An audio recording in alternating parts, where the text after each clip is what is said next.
हिंदुओं का सबसे बड़ा दुश्मन अगर कोई है तो वो बीजेपी और आरएसएस है। तुम्हें दही जम गई या बीजेपी की भाषा बोलनी शुरू कर दी? राजा का आदेश है, खड़ा होकर के नाचना है तो नाचोगे। जब मोदी जी कहेंगे ताली थाली बजाएंगे। हमने कब मना किया है? तो कह रहे हो गुंडे खत्म हो गए। अपनी बात पे रहिए पत्रकार महोदय, या तो कहिए गुंडे हैं देश के प्रदेश के अंदर। तो योगी सरकार में नहीं है ना, कहाँ चले गए? खत्म कर दी, सब उड़ा दिए। जब गुंडे खत्म हो गए तो फिर गुंडों का राज कहां से आ जाएगा? बताइए आप, अपनी जवान पर रहिए। अखिलेश यादव पैदा करेंगे गुंडे? अखिलेश जी का हवाई जहाज उसी जेवर एयरपोर्ट पे उतरेगा। अगर वो उतरने दिया तो हम मानेंगे चालू हो गया, और अगर अखिलेश जी का हवाई जहाज उस एयरपोर्ट पे नहीं उतरा तो समझ लेना आधे अधूरे काम को जनता को थोपा जा रहा है। तो हवाई चप्पल वाला बैठेगा उसमें? ये सवाल कोई नहीं पूछेगा। मोदी से पूछो ना कि देश से जो जो वादे किए थे आज तक एक वादा तो पूरा करके दिखा दो। मुख्यमंत्री योगी आदित्यनाथ का बयान आया है कि जिसको कब्रिस्तान से मोहब्बत थी उन्होंने कब्रिस्तान के लिए पैसा दिया, और जिसको मंदिर से थी उन्होंने मंदिर के लिए दिया। देखिए, जब चुनाव आएंगे तब ऐसे मुद्दे उठेंगे, और जब प्रदेश का मुख्यमंत्री इस तरह की भाषा बोले समझ लेना उनके जाने का वक्त आ चुका है। और मंदिर और मस्जिद की बात करेंगे, कब्रिस्तान शमशान की बात करेंगे, या पाकिस्तान अफगानिस्तान की बात करेंगे, लेकिन हिंदुस्तान के ना किसान की बात करेंगे, ना मजदूर की बात करेंगे, ना युवाओं की बात करेंगे, ना महिलाओं की बात करेंगे, ना शिक्षा की बात करेंगे, ना स्वास्थ्य की बात करेंगे। तो इनसे और क्या उम्मीद कर सकते हैं? ये संविधान की शपथ लेकर के उसका अपमान करते हैं। अरे मंदिर का बनाया इन्होंने, इतना बड़ा मंदिर का इनसे प्रेम था इसलिए मंदिर के लिए पैसा देंगे। देखिए 165 या 68 करोड़ में कन्नौज में एक कैंसर हॉस्पिटल बना था अखिलेश यादव जी के समय में, वो आज तक ये चालू नहीं कर पाए। तो क्या ये जनता को सौगात देंगे? क्या करेंगे जनता के लिए कि जब कैंसर का जो मरीज है उसमें कितनी महंगी दवाइयां लगती हैं, लोगों का जमीन जायदाद घर बार बिक जाता है। अगर अखिलेश यादव जी ने उसको बना करके जनता को एक सौगात दी थी कि किसी गरीब का घर ना बिके, किसी गरीब की जमीन ना बिके, ये चला नहीं पाए। अखिलेश यादव है कब्रिस्तान प्रेमी। कौन? अखिलेश यादव। देखिए अब यही तो तुम फैलाओगे, और क्या फैला सकते हो? अखिलेश यादव विकास पुरुष के नाम से जाने जाएंगे। अखिलेश यादव के समय में बना एक्सप्रेसवे आज तक ऐसा भारत सरकार और कोई सी प्रदेश सरकार बना नहीं पाई। अखिलेश यादव के समय में बना पुलिस हेडक्वार्टर हिंदुस्तान के किसी कोने में नहीं बन पाया। अखिलेश यादव द्वारा बनाया गया इकाना स्टेडियम ऐसा बन नहीं पाया उत्तर प्रदेश के अंदर। अखिलेश यादव द्वारा बनाया गया मुख्यमंत्री कार्यालय जिसमें बैठ करके सोफा तोड़ते हैं योगी जी। तो कब्रिस्तान भी तो बनाया, उनका भी नाम ले दीजिए। किसने बनाया? अखिलेश यादव ने।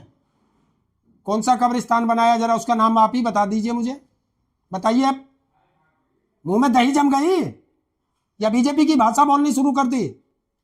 बताओ ना कौन सा कब्रिस्तान बनाया। पूछ लेते योगी जी से कि कौन से कब्रिस्तान में पैसा गया। अगर अखिलेश यादव ने कब्रिस्तान बनाए तो मोदी कम से कम शमशान घाट तो बना देता, हिंदुओं को उसमें मिल तो जाती।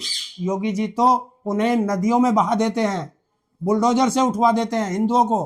तो ये हिंदू प्रेमी हो सकते हैं? अगर हिंदुओं का कोई सबसे बड़ा हिंदुओं का सबसे बड़ा दुश्मन अगर कोई है तो वो बीजेपी और आरएसएस है। मंदिर तो भगवान का होता है, उसमें सब जा सकते हैं। तो योगी जी ने पैसा लगाया उसमें। किसने लगा? योगी जी ने। तो यही इसे ही तो कहते हैं, मंदिर में तुमसे घंटा बजवाएंगे, तुम्हें रोजगार नहीं देंगे।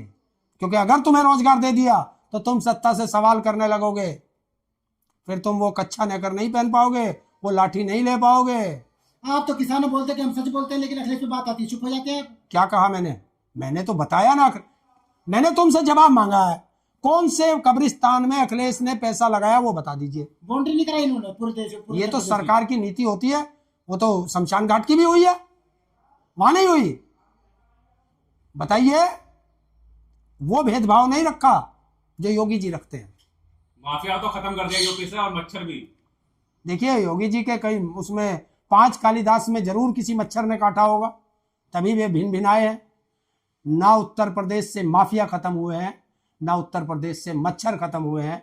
बस एक चीज मिल गई है कि दलाल मीडिया को और पत्रकारों को एक मसौदा मिल गया है कहने के लिए। यादव का इंटरव्यू चल रहा था अभी भारत टीवी 9 पर, उसमें जब पूछा गया इसी फिल्म के बारे में कि अतीक अहमद को लिया गया है, तो आपको बुरा लगा है क्या अखिलेश यादव को? नहीं, कौन कह रहा बुरा लगा?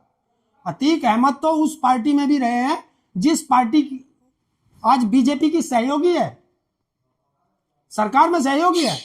और अतीक अहमद अगर इतना बुरा था तो वो 5 या 7 बार सांसद कैसे बना और विधायक भी बने।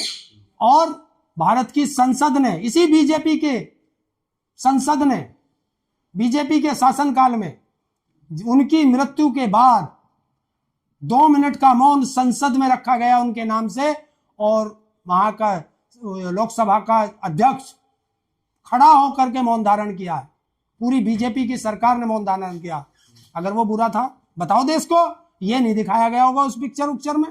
पुलिस अधिकारी तक तो देख रहे हैं, पुलिस डिपार्टमेंट देख रहा है फिल्म को। ये तो जब राजा का आदेश है खड़ा होकर के नाचना है तो नाचोगे।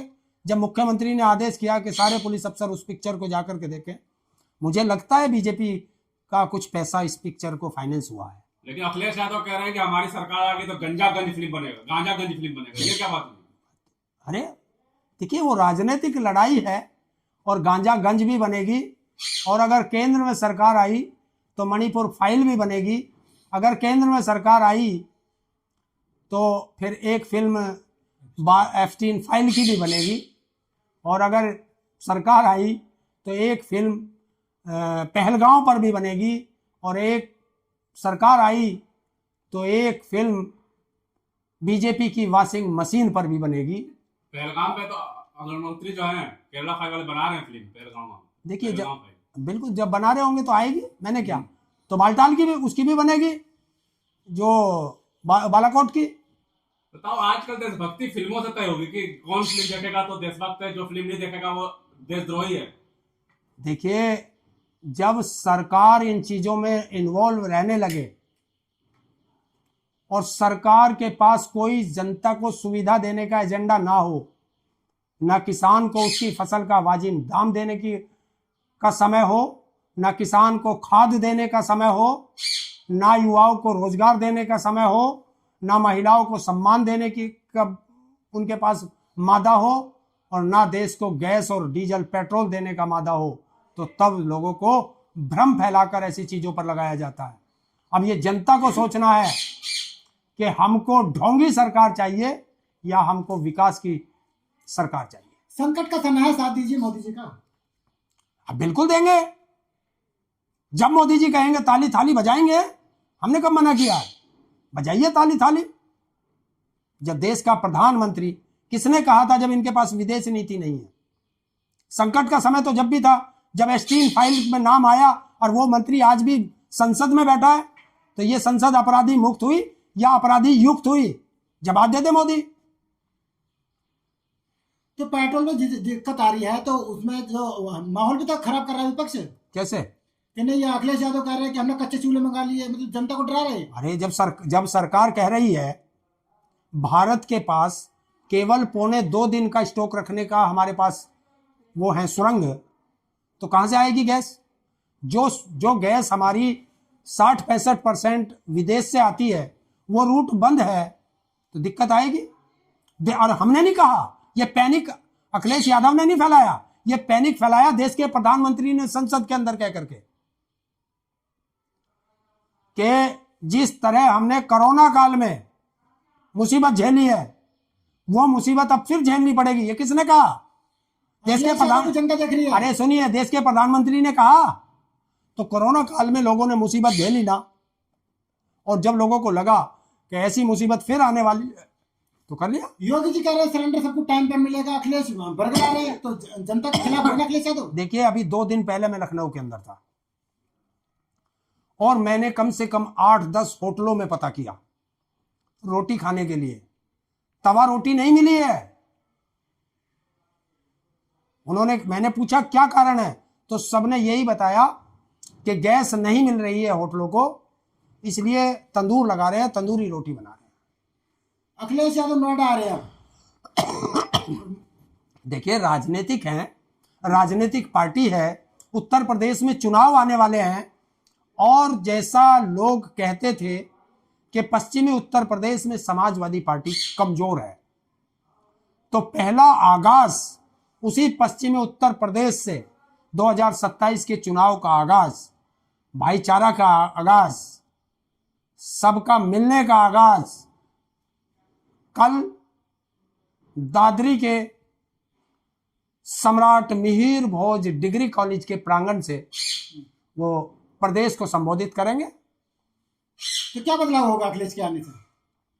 अखिलेश के आने से यह बदलाव होगा, जो माताओं बहनों को पेंशन मिलती थी वो मिलेगी, गरीब महिलाओं को 40,000 रुपए साल मिलेगा, बेटियों को शिक्षा मिलेगी, बेटियों को स्वास्थ्य मिलेगा, गुंडों का महंगाई की मार कम होगी, बच्चों को लैपटॉप मिलेगा और रोजगार की बहार आएगी। ये अखिलेश यादव से मिलेगा। गुंडों का राज नहीं आएगा अखिलेश यादव में? गुंडे कहां से आ जाएंगे? वो तो योगी जी, तुम बता रहे हो योगी जी ने खत्म कर दिए, फिर कहां से नए पैदा होंगे क्या? अरे आप ही तो कह रहे हो गुंडे खत्म हो गए। अपनी बात पे रहिए पत्रकार महोदय, या तो कहिए गुंडे हैं देश के प्रदेश के अंदर। तो योगी सरकार में नहीं है ना, कहां चले गए? खत्म कर दिए, सब उड़ा दिए। जब गुंडे खत्म हो गए तो फिर गुंडों का राज कहां से आ जाएगा? बताइए, आप अपनी जबान पर रहिए। अखिलेश यादव बनाएंगे ना फिर? अखिलेश यादव पैदा करेंगे गुंडे? अखिलेश यादव पैदा करेंगे गुंडे? बताइए, जवाब दो। जब क्यों मुंह में दही जम जाती है तुम लोगों के जब तुमसे सवाल? यही तो होता है, लोग पूछते नहीं है, बस आप कह के चले जाते हो कि अखिलेश यादव आएंगे तो गुंडों की सरकार आएगी, चुप रह जाते हैं। तुमसे सवाल जब जवाब होगा तो सारे पत्रकारों के मुंह में दही जम जाएगी। तुम योगी से पूछो, जब वो कह रहा है कि सारे गुंडे खत्म कर दिए तो फिर गुंडे आएंगे कहां से? दलित योगी तो के फिर साथ, दलित योगी के साथ, ब्राह्मण योगी के साथ, जनरल योगी के साथ, कौन आएगा अखिलेश के साथ? देखिए, पीडीए आएगा अखिलेश के साथ, जिसमें पिछड़ा होगा, दलित होगा, आदिवासी होंगे, माइनॉरिटी होगी, मुस्लिम समाज होगा और आधी आबादी महिलाओं की होगी। चुनाव के आगाज हो रहा है क्या नोएडा से इस बार? 27 मार्च को, वो 29 मार्च को नोएडा के मिहिर भोज कॉलेज से 2027 के चुनाव का आगाज करेंगे अखिलेश यादव। आज मोदी जी ने कर दिया जेवर, सबसे बड़ा एयरपोर्ट भारत उद्घाटन। देखिए, बोलता है डबल इंजन में। देखिए, उस विकास पे कल अखिलेश जी अपना हवाई जहाज उतारेंगे। जब आज उसका उद्घाटन हो गया तो वो चालू हो गया, कल अखिलेश जी का हवाई जहाज उसी जेवर एयरपोर्ट पे उतरेगा। अगर वो उतरने दिया तो हम मानेंगे चालू हो गया, और अगर अखिलेश जी का हवाई जहाज उस एयरपोर्ट पे नहीं उतरा तो समझ लेना आधे अधूरे काम को जनता को थोपा जा रहा है।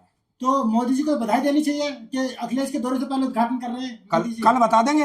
अगर देखिए, मोदी जी से एक सवाल और पूछ लेना और बीजेपी वालों से भी पूछ लेना कि जितने किसानों की जमीन उसमें ली गई है, क्या उनका पेमेंट कर चुके हैं? जितने गांव उजाड़े हैं उन गांवों को बसा चुके हैं? वो कहां जाएंगे भाई? उनके बारे में कोई बात नहीं कर रहा। अब निगेटिव सब जुड़ते हैं, विकास नहीं देखते। देखिए, विकास में देख रहा हूं, गाजियाबाद के डीएम का ट्विटर पर, गाजियाबाद के डीएम ने कहा है कि बच्चों को ऑनलाइन शिक्षा दीजिए और जो 800 बसें हैं वो मोदी जी की रैली में दीजिए। वापस ले लिए जवाब। क्या डीएम ने वापस ले लिया फैसला? किसने आदेश दिया था डीएम को यह फैसला करने के लिए, और किसने आदेश दिया ये फैसला वापस लेने के लिए? ये भी तो जवाब होना चाहिए। उसमें लिखना चाहिए था डीएम को कि मुख्यमंत्री का आया, प्रमुख सचिव का आया, किसका आदेश आया था और किसके आदेश पे फिर हमने ये वापस लिया। नहीं बताएंगे, यही तो है। और देखिए, एक चीज आज और बता देता हूं, अगर आप पत्रकार हो तो आप पता करिए, भारत के इसमें जो रोड ट्रांसपोर्ट में एक नियम है कि जिस बस को जिस रूट का परमिट दिया गया है या जिस बस को स्कूल का परमिट दिया गया, वो सिर्फ स्कूल का काम करेगी। अगर दूसरे काम में वो लगेगी तो वो गैर कानूनी होगा, वो बस सीज होगी।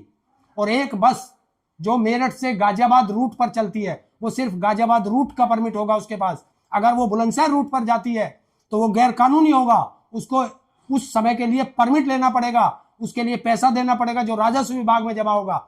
आज देख लेना कितनी बसें कोई किसी जिले से कोई किसी जिले से आई होगी, एक पर भी परमिट नहीं होगा।